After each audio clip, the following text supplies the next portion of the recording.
Alright YouTube, here we go, video number 2 as far as the Jeep Gladiator build, and today we are going to be installing the AMP Power Step XLs, and these are the ones that actually come with the integrated rock rails. So the plan is to install these and take a look at options, because I ordered 2 solid state relays that will allow, hopefully if I wire it up correctly, that will allow these steps to not only function when it senses the doors are open or closed, but also for when the doors are off. This will allow them to retract and extend when the interior dome light comes on, which should be perfect for when you unlock and lock, or really just unlock and start going, you know, with no doors. That should allow these to still work in that situation. So step 1 though is to get them installed. Step 2 is to see about the relay option. So stay tuned for more. Okay guys, unboxing complete. Definitely attempted this with the camera. That was not an option. I could have probably propped up the GoPro and got some time-lapse footage of me unboxing, but I figure you guys don't really care to watch the boxes literally open. You just want to see what comes within. So that's what I've done here. So I've taken everything out, and it's very nicely organized with regards to how they package it. So you can see, if we zoom in just a little bit, you can see each box is actually labeled driver side, passenger side, and then with a number. And I can only assume this is going to be a step number, like do this first, this second, this third, this fourth. Could be entirely wrong, haven't even opened the instructions yet, but it at least says 1, 2, 3, 4. You got all the parts, you got 4 motors right there, you got the brackets, you got the control module, you've got the actual arms that connect the motors to the actual running boards themselves. You've got the instruction manual, the wiring harness, and the toolkit. And then over there, we zoom back out a little bit, you actually have all the steps. So that's the actual rock rail piece, and then the steps themselves are still wrapped up, and I'm not going to open those until it tells me to, because I have a feeling that's probably going to be one of the very last things you do. But anyhow, so that's all the parts you get. There's all the packaging, obviously a giant mess, but it comes in 2 boxes, just like you saw before we started this, that are nice and bound together. So definitely, you know, the packaging quality and the organization so far looks to be on point. Hopefully this install goes a little bit easier than the actual tonneau cover. I know this is going to be more involved, but hopefully the instructions are at least laid out better. So let's get to it.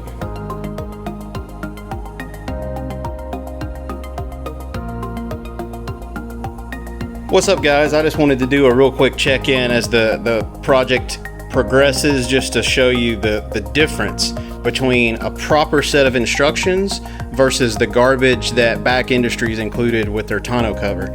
So check this out.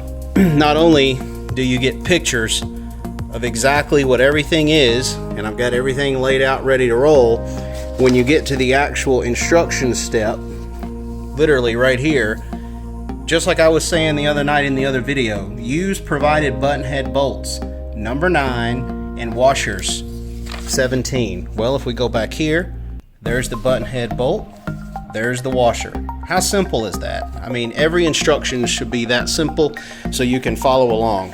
So props to AMP Research, you guys kick ass on instructions.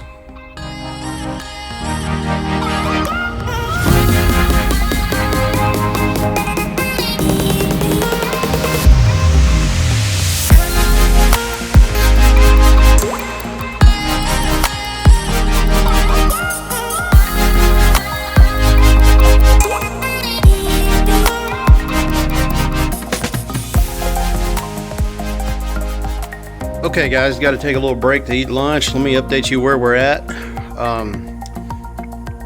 This is definitely a project, let me tell you, as is most Jeep projects. So far I've got the driver's side on. It's completely bolted up. The motors are installed. It looks awesome. I love the way it looks on the side. And of course it's like halfway retracted because I don't have it hooked up yet power wise, but it looks good.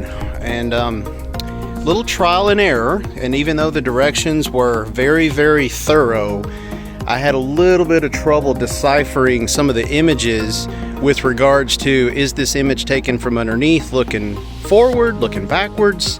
Is it taken from outside? So there was a little bit of confusion on my part with orientation, and I wound up putting on the wrong brackets because the mounting brackets for the actual rock rail actually are specific to one side, and it doesn't really describe how you decipher the brackets. It just says right-handed bracket or something to that degree in the instructions, and they almost look identical. The only difference is there's like a support. So let me show you over here. So these are what I'm talking about, and essentially how this goes on is this goes up behind, and you can see, hopefully you can see in this image, so the holes line up, so there's two there and then there's one directly underneath. But you'll notice that the bracket has a solid side here, an open side there with another little loop where a bolt goes. So how do you know if this thick part goes towards the rear or towards the front? So it's a little bit tough to decipher that. So make sure you don't put those on the wrong side like I did, because you'll waste about, you know, a good hour reverse engineering that and swapping everything out. But the way that it's supposed to go is this thick piece goes towards the rear of the vehicle. This little open piece with the hole that you'll bolt up with a bolt and nut, that goes to the front of the vehicle. So you can see those two match. Got the solid piece here, so that'll be rear. So if we walk over here, and bear with me while I get down ground level, you can see underneath, a little bit tough to tell now that the motor is here, but here's that bolt that I was talking about that goes through that little opening, and the solid piece, if you can see it, is right on the other side. You can see a slope. That's that thick solid piece to the bracket, and this is part of the motor, so that's to the rear of the vehicle. So make sure that piece goes to the rear of the vehicle when you orient your brackets. Everything else, to be honest, I felt was fairly self-explanatory if you follow the instructions. But yeah, it goes up nice, tucks away. The other tip that I'll give you, and the instructions even say this, but I was a little bit of a hurry and a little careless.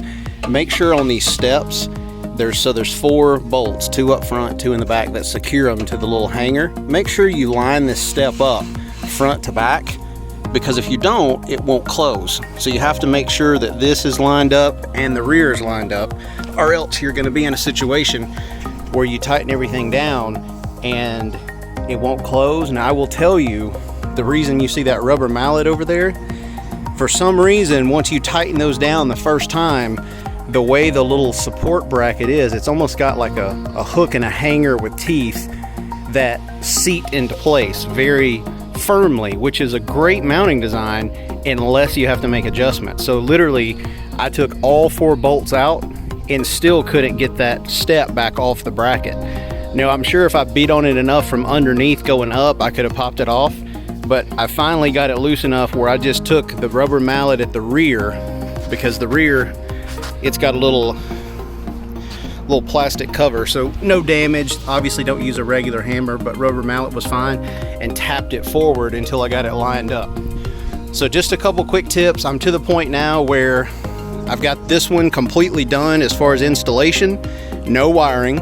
So now, after I take a break, I'm gonna come over here and do the passenger side. So that's where we're at, guys. It's definitely a half a day job, if not more, so prepare yourself.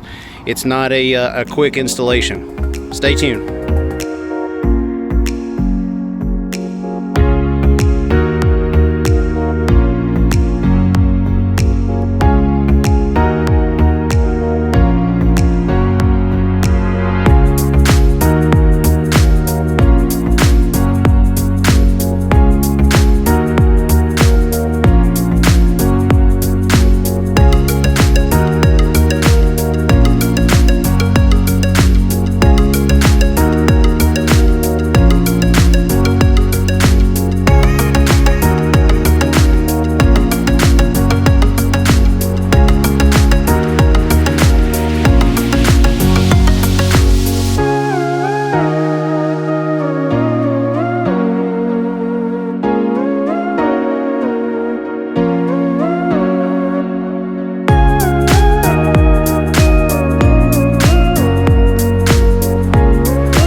Alright guys, finally done with this project. I wanted to do a real quick wrap-up video.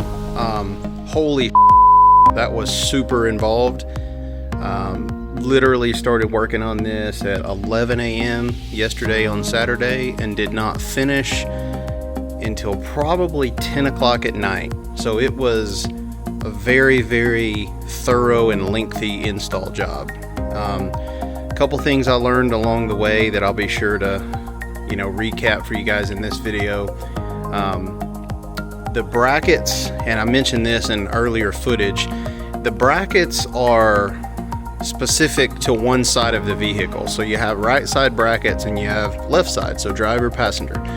The problem is there's not really any good explanation, in my opinion, of how to determine those. So I think although AMP did a very, very good job of super detailed instructions, and I commend them for that, it would be super simple if they just put a sticker on the right side brackets and the left side brackets in the package.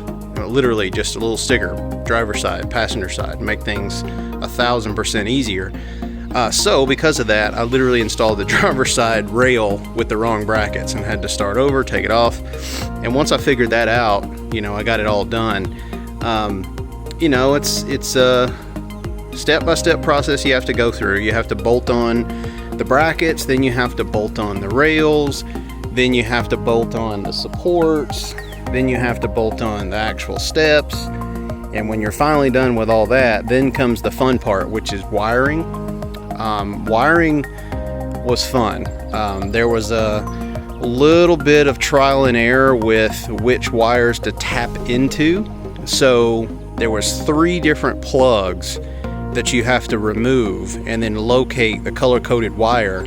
And then the little wire taps that they do provide are absolutely awesome. I wish I could find a set of these and just keep on, on site in case I need to do future wirings, because basically they allow you to tap into a wire without cutting it or without damaging it. It's literally just a pinprick that goes into the wire to get a signal. So if you mess up and you do the wrong wire, you're not stuck. And those little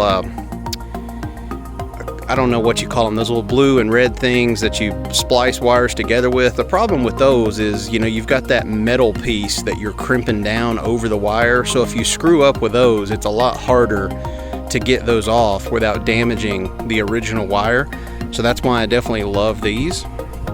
So once I finally figured out which wires to tap into and got all that working, the rest of it was easy. It was just fishing the wire, making sure you zip tie it out of the way. Real quick, I'll show you. And this is another small gripe that I've got with AMP, and it's probably just a measurement thing, and it's probably fine for the JL Wrangler, but for the Gladiator, maybe it's a little bit different measurements. So basically right there is where I wound up having to install the control module. And I really wanted to put it on this side, the cool side. I didn't want to put it right by the engine. The problem is the wires weren't long enough. So I was literally lack of options, right? It's either do this or you don't have it. So I didn't want to splice wires and lengthen them because they had, nice plugs and wire looms already. So I think what I may do is just get some heat shield material and just kind of wrap around it, and I think it'll be fine. But anyway, and the wires are all zip tied up nice, so they're not going to be touching the engine. And one thing I do commend AMP for is on some of the wiring harnesses, they actually have heat shield wrapping on them already, which is awesome. And they really, thought that out as far as pieces that were going to be near high temp areas. So yeah, so let me show you a real quick review on this. So when you unlock the door and you open it, there they come, right? Super simple. Really nice step too. I mean, goodness, it's a massive step area compared to some of the other side steps that I've seen, which is great for getting in and not having to worry about slipping and missing your footing. So definitely a really nice step. And then when you close the door, about 2 seconds later, they pull up.